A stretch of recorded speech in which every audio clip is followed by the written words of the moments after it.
Praise the Lord. அவருடைய பிரசன்னத்தை அனுபவிக்க நாம் என்ன செய்ய வேண்டும் என்று இயேசு சொன்னார் என்பதை பார்க்கலாம்.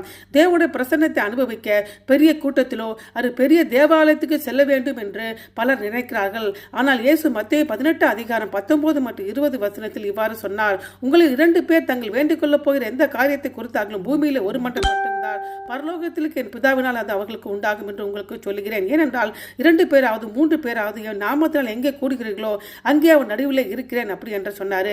மத்தேயு 18 அதிகாரத்தில் விசுவாசிகளுக்கு பாவத்தை எவ்வாறு கையாள்வது, மன்னிப்பது மற்றும் மற்றவர்கள் எவ்வாறு மீட்டெடுப்பது என்று இயேசு கற்பிக்கிறாரு. அப்பொழுது சீஷர்கள் நம்மில் ஒரு சிலர் மட்டுமே உண்மை உள்ளவர்களாக இருந்தால் என்ன செய்வது? தேவனுடைய வல்லமை ஒரு சிறிய குழுக்களாக நாம் இருக்கும்போது அனுபவிக்க முடியுமா என்று சந்தேகப்பட ஆரம்பிக்கிறார்கள்.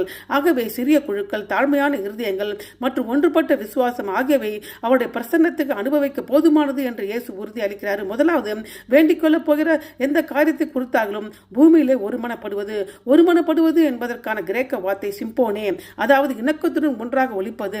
ஆங்கில வார்த்தை சிம்பனி இந்த கிரேக்க வார்த்தையிலிருந்து வந்தது. ஒரு இசை கச்சேரியில் இசைக்கருவியில் இணக்கத்துடன் ஒலிப்பது போல நமது இருதயங்கள் பிரார்த்தனை இணக்கத்துடன் விசுவாசத்திலும் இரக்கத்திலும் ஒன்றாக துடிக்க வேண்டும் என்று இயேசு இங்கு வலியுறுத்துகிறார். ஜெபத்தில் ஒற்றுமை என்பது சுயநல ஆசைக்கான ஒரு சூத்திரம் அல்ல, ஆனால் அது தேவனுடைய கிருபைக்காக கோரிக்கையாகும். எனவே நமது கோரிக்கைகள் ராஜ்யத்தை மையமாக கொண்டதாக இருக்க வேண்டும், தேவனுடைய சித்தத்துடன் ஒத்துப்போக வேண்டும்.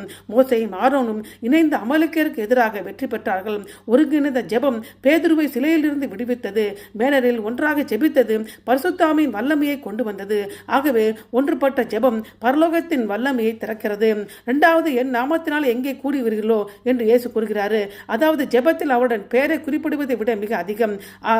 ஜெபத்தில் அவருடைய அதிகாரத்தின் கீழ் வர வேண்டும், அவருடைய குணத்தை பிரதிபலிக்க வேண்டும், அவரது விருப்பத்தை நாம் முக்கியப்படுத்த வேண்டும்.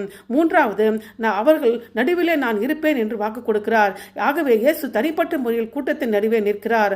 ஆகவே அவருடைய பிரசன்னம் இடத்தை மட்டுப்படுத்தாது. அது வீடு அல்லது அலுவலகம் அல்லது ஆன்லைன் ஜெபமாக இருக்கலாம். அவருடைய வல்லமை மக்களின் எண்ணிக்கையை மட்டுப்படுத்துவதில்லை, ஏனென்றால் 2 விசுவாசிகள் கூட போதுமானது. ஆகவே தேவனுடைய பிரசன்னத்தை அனுபவிக்க ஒரு பெரிய கூட்டம் தேவையில்லை.